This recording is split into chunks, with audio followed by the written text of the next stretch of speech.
So we're speaking here with Mr. Atkinson Felix, and he's a farmer in Carroll St. Andrew. And we're talking about the banana family, specifically highlighting some of the rare types. And he's going to explain to us what we're actually looking at here today. So we're highlighting, which one is this? This is what we call locally, in local term, the Mataburo. It's the red one. We also have the green one. These are very, very scarce in the country now. Mostly they grow up in the higher belts. But fortunate, since I came in here, I met this tool here, and that's quite a couple of years ago. They're a very durable banana.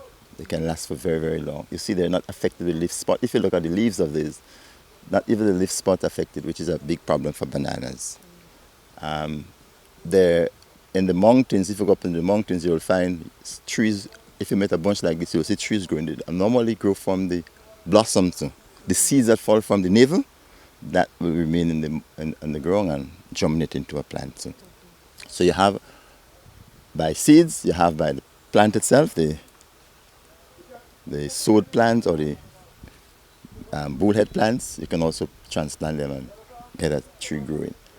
The white ones, I have it on the other side of the land. And that's also the Mataburo. That's the Mataburo. So it comes in two different Two colors. colors, yes. Right. You have the white, that's the normal. And I say white, the green one I should say, right? Okay. Yeah, it's like the banana, the normal bananas, but the greens are different and it's the same shape as the red one you've been looking at now. So how do you know when it's ready to be harvested? Because if there are two different colors, how do you know when it's ready to be Well, harvested? the size will determine the time for harvesting because they grow to a very, I think it's one of the biggest banana in terms of maturity, yeah? And over a period of time, the navel is a good sign because it's so tall, you can't even remove the navel, but the navel will deteriorate. As long as it's maturing, you see those sheets that are from the navel there, that turn up part, they drop off gradually. So when the navel get very small, you'll notice that the bunch the fingers are developed to a good size, so that will be a means of determining the maturity of it. Okay. Yeah. And how long does it take to mature? It takes about 2 months, 2 weeks, thereabout, an average. 2 months, 2 weeks. That's about 8 weeks.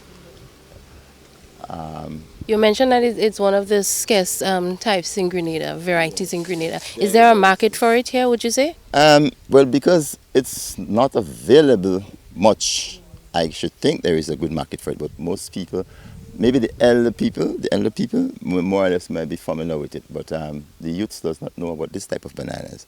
But I know when I was a little boy growing up, my grandmother, who used to be walking up in the mountains, they would have come down with hands of this.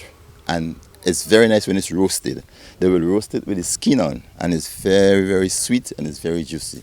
And it can sustain you. I think, I don't know the nutrition contents of it, but I think it's more nutritious than the normal bananas we have. That So, was my next question because I was about to ask if you've ever tried it because I have yes, never tried it. I have tried it as a young person growing up in the rural area. I would still say here is rural too, but I was way up in Bylands and Andrews. And my grandparents was working way up in the mountain, up in Claboni Mountain by the hot spring up there. That was a lot of hard work for these people and them in those days. And they would have carried on parts of this bananas home and we would roast it in the morning and have that as part of a breakfast. So I still remember those days. So we spoke a bit about the how you spoke about the navel falling into the ground and then it germinates and so forth. Talk to me about the care of Well, this product. Um, well, as normal, bananas at least, they all need care. But because of this one in particular is a very tough crop. It can just survive on its own, even without anybody looking after it. I don't know what are the characteristics in terms of maybe the roots, because it's not affected much with nematodes. You know, nematodes affect most of the other bananas. But to me, this is I don't see this thing root up. You don't topple over.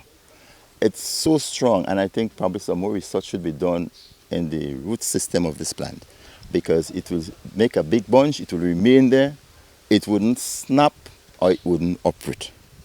So that is something that we should investigate. Whereas the other bananas and the plantains and so on, they easily topple because they are affected with root nematodes very easily. And that's the one people like, or probably that's the one they have access to. That's what we know. That's what we know. So, but I think it's a good crop that to be re-established. I think it's a good crop that should be re-established, and let people be aware of how important it is. As I said, the nutrition value of it, I don't really know, but I know it's a very sweet, one of the sweetest bananas you will ever And you eat. can transplant it?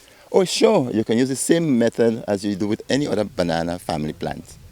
The suckers, you can use it for planting other areas. I don't know if it's resistant to moko disease, which is a disease that affects all banana family. But I won't say all banana family because the pelipita was brought in to be able to sustain, to be there for the blogger, the one they call the blogger, which is called moko. The moko disease affects all the banana family except for the pelipita. Okay. Pelipita survived. I think that was brought in. It was lab produced. Okay.